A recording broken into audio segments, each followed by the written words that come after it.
Welcome back to another crypto cruise. Today I'm going to talk about a whole lot.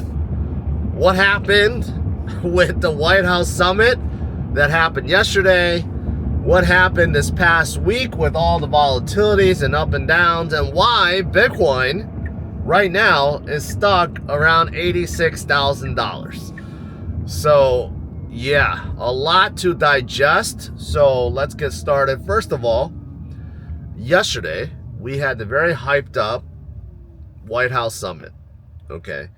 A lot of things came out earlier. It was speculated by many that, and this is, and I gotta say, before I even say, like, the speculation did not just come from like random people. A lot of the speculation came out from the closest people to Trump, including his son, like Eric Trump, including his Commerce Secretary, like Lutnick, and you know, like, some of these things came out from prominent people that was close to Trump's circle, right? And it seemed like none of the speculation actually came true. So that's what was very, very, I would say, disappointing to me, and I know a lot of you guys are disappointed as well. So the White House summit, okay, we had a joining of like 20 industry people, crypto people. I saw the Winklevoss twins were there. Brian Armstrong of Coinbase was there, sitting next to Michael Saylor. And you had a whole bunch of other people there that I didn't recognize, like banking officials and VCs. And I mean, you had a huge roundtable of huge industry players. But you know what was said was, I didn't really hear anything. All I heard was everyone thanking President Trump for the gathering, thanking President Trump for, taking a pro-crypto stance, wanting to make crypto great again. And that was it. It was like an hour or two of just people talking about and hoping for the best, and not one major thing was announced. So it was speculated that a couple things would be announced. Number one, there would be the removal of capital gains tax on American-based crypto. This would have been huge if announced, but it wasn't. Nothing like that was announced. And again, this kind of stuff was leaked out by people close to Trump. I believe it was Eric Trump that actually said this. You would figure if Eric Trump or one of the Trump family members says something like this, maybe has inside information or something like that. Okay. No discussion about this. So that was a bummer. Also, there was discussions about, or speculation about Trump announcing the Bitcoin Reserve and also committing to a schedule. The original schedule that was talked about last year during the Bitcoin 2024 conference in Nashville was 200,000 Bitcoins purchased per year, up to 1 million, which would be 5% of the supply, and holding that for 20 years to pay down the national deficit.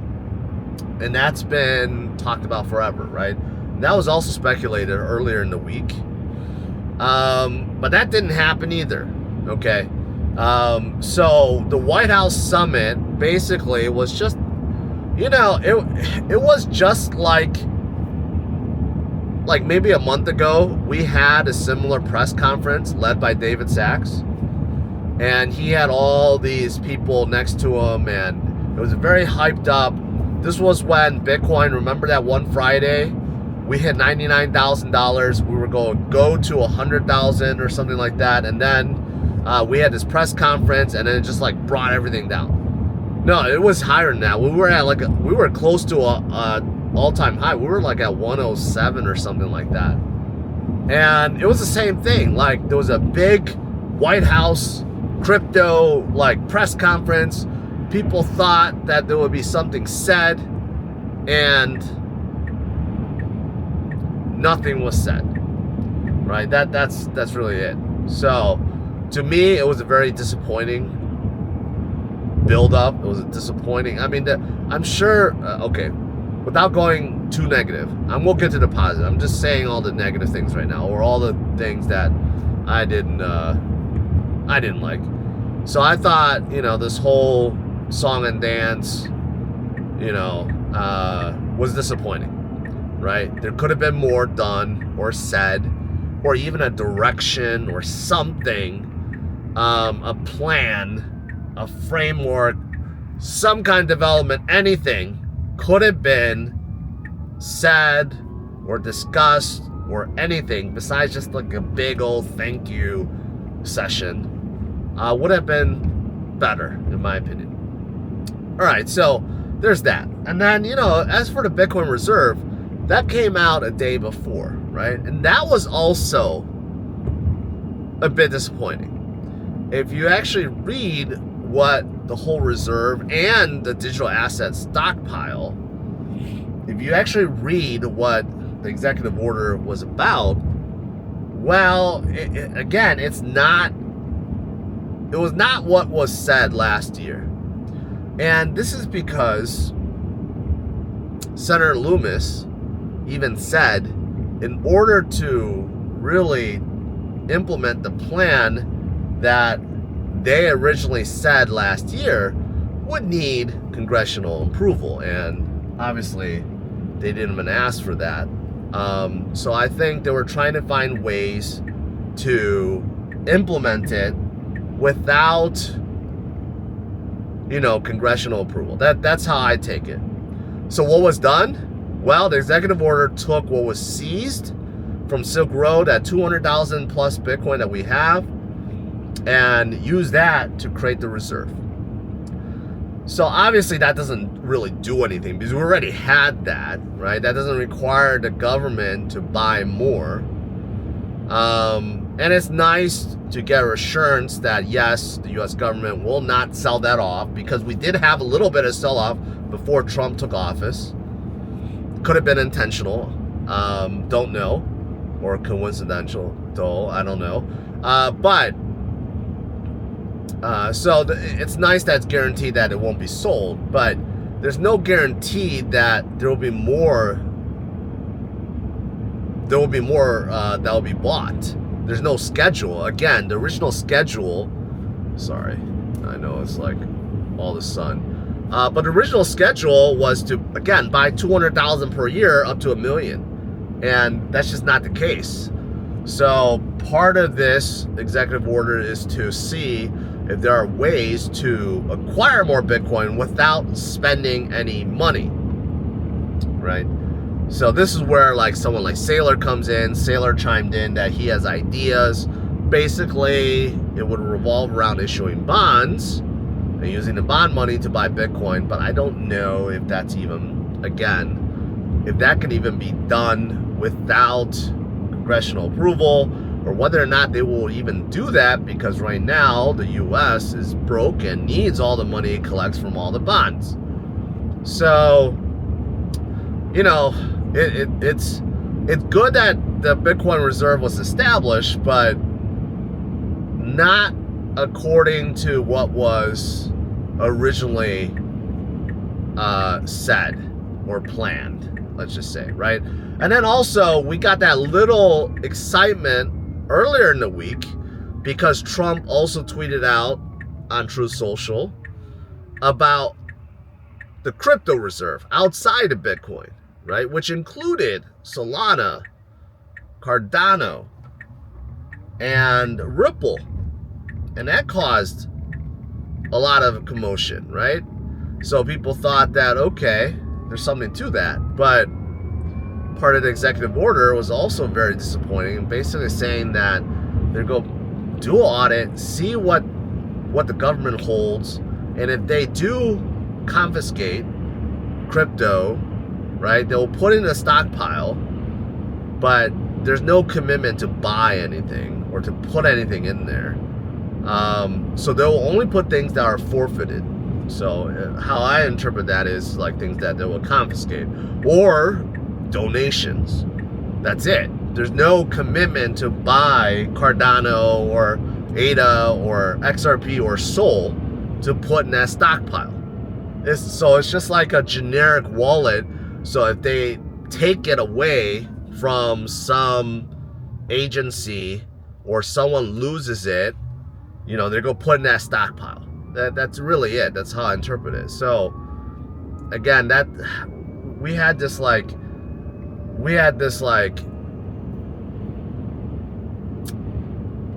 I don't know. We had all this excitement earlier in the week around the crypto reserve, right? People thought that, hey, Brad Garlinghouse got to Trump because he said he was been talking to him about adding a bucket of crypto, American-based crypto, to the reserve. You know, some people didn't like it, but you know what? I think a lot of people did, and even Saylor had no problems with it. Even Saylor said that, hey, it was a good idea, and even though I think he just said it because he didn't want to piss off Trump. I mean, obviously he would just much rather have a Bitcoin reserve than a crypto reserve, but still, I don't know. So, I mean, all in all the announcements, all the things that happened this week, kind of disappointing. Sorry, I'm rerouting here.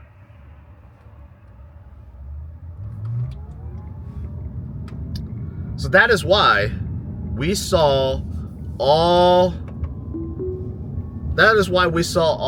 the up and downs, the volatility, right? On top of all the macro stuff that's going on, worries about tariffs, inflation, economic data.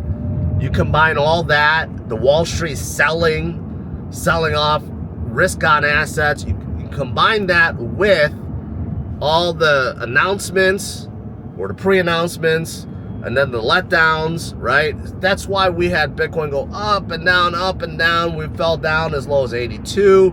We got up to the 90s again, and then we came back down to the 80s, then to the 90s. Now we're back down to the 80s. So that's exactly what happened. So, yeah. Okay, so that's all the... So that's kind of like a summary, right? So I said that I was going to start out with the disappointments. And I know a lot of people are kind of like used to this. Some people will say, George, you shouldn't expect this. It's always buy the rumor, sell the news.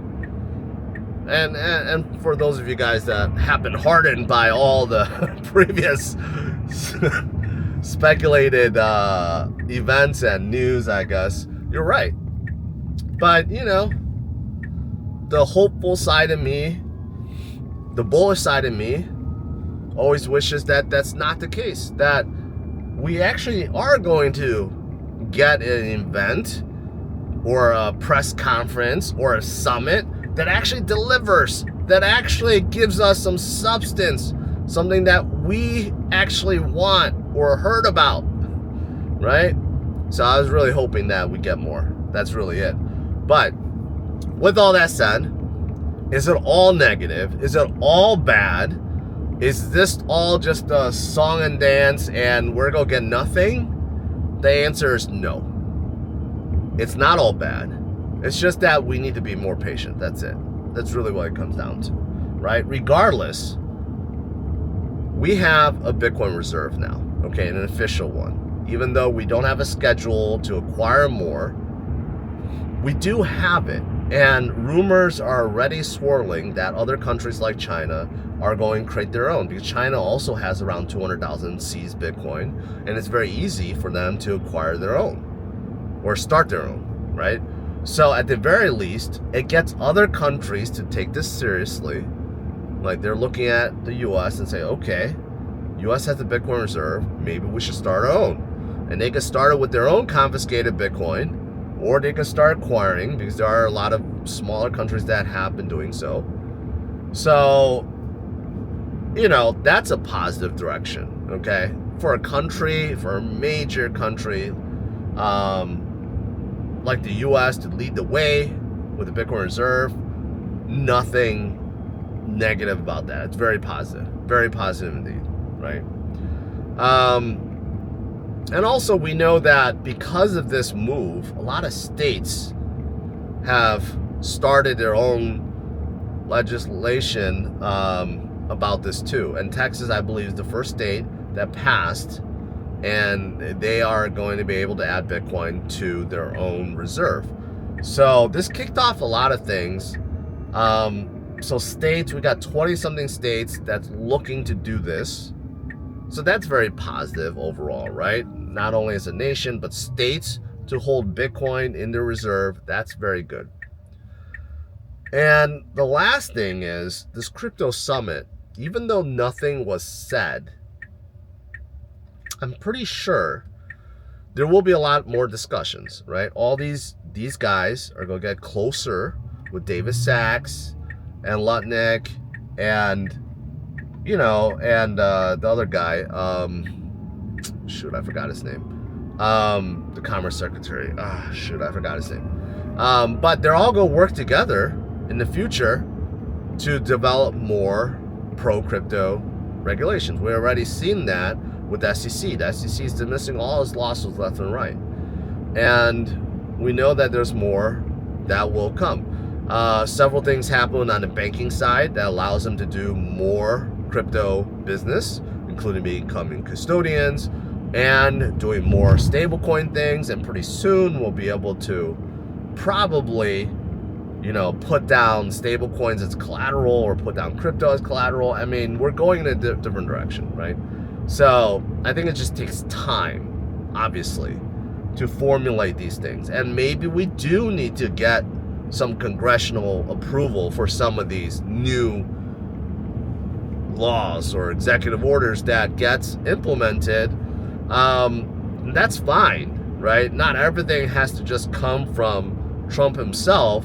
If a lot of these things are good for the nation, good for crypto, and they need to be passed, sure, then try to pass them.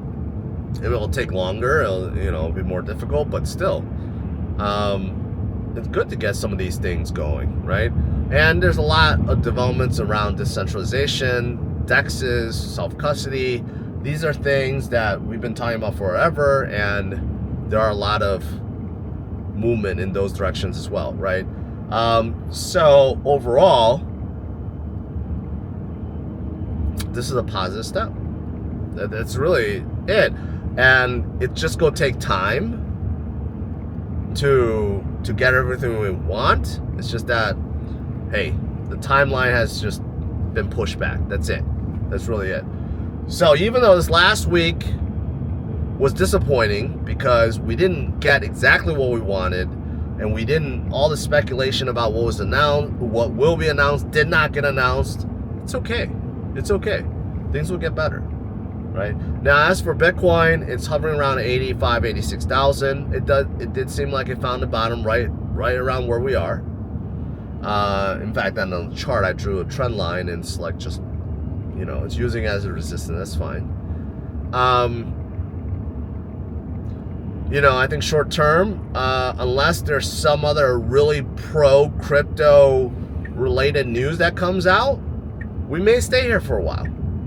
We may stay here at this level for a while, right? And that's because Wall Street is still in a panic mode. You know, they still don't know how to digest the tariff stuff. And I don't even know, really, because because tariff stuff gets changed every day, right? Trump does seem to change his mind all the time about tariffs.